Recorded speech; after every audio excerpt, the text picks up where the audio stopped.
অতিরিক্ত জেদি বাচ্চাকে কিভাবে সামলাবেন? আপনার বাচ্চা কি একটু কিছু হলেই জেদ করে, কান্না করে, চিৎকার করে? আপনি যত বোঝান সে যেন তত বেশি জেদ ধরে?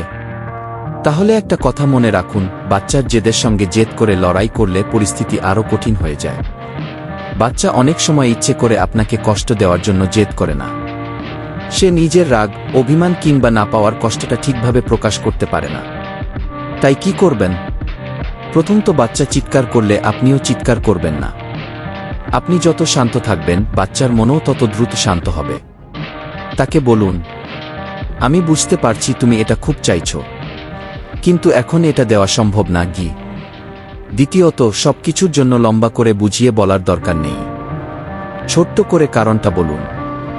যেমন, এখন মোবাইল বন্ধ করতে হবে কারণ এখন ঘুমানোর সময় গি। তৃতীয়ত, বাচ্চাকে ছোট ছোট সিদ্ধান্ত নেওয়ার সুযোগ দিন।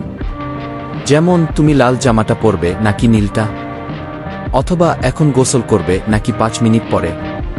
এতে বাচ্চার মনে হবে তার কথাটাও গুরুত্ব পাচ্ছে। চতুর্থত, কান্না করলেই তার সব দাবি মেনে নেবেন না। কারণ বাচ্চা যদি বুঝে যায় কান্না বা চিৎকার করলেই তার কথা মেনে নেওয়া হয়, তাহলে সে বারবার একই পদ্ধতি ব্যবহার করবে। তবে তাকে বোকাচকা করে একা ফেলে রাখবেন না। পাশে থাকুন, শান্তভাবে বুঝতে দিন, কান্না করতে পারো, কিন্তু নিয়ম বদলাবে না। আর কখনো মারধর করবেন না। মার দিয়ে হয়তো কিছুক্ষণের জন্য বাচ্চা চুপ হয়ে যাবে, কিন্তু তার ভেতরের রাগ বা জেদ কমবে না। বরং সে ভয় পেতে পারে এবং নিজেও মারধরকে সমস্যা সমাধানের উপায় হিসেবে শিখে ফেলতে পারে। আরেকটা খুব গুরুত্বপূর্ণ বিষয়, ভালো আচরণ দেখলে সঙ্গে সঙ্গে প্রশংসা করুন। শুধু ভুল করলে বকা দেবেন না। যেমন বলুন, আজ তুমি সুন্দর করে খেলনাগুলো গুছিয়ে রেখেছ, মা তোমার উপর খুব খুশি কি। বাচ্চারা ভালোবাসা আর প্রশংসা পেলে ভালো আচরণটা আবার করতে চায়। সবশেষে নিয়ম তৈরি করুন এবং নিয়মে স্থির থাকুন।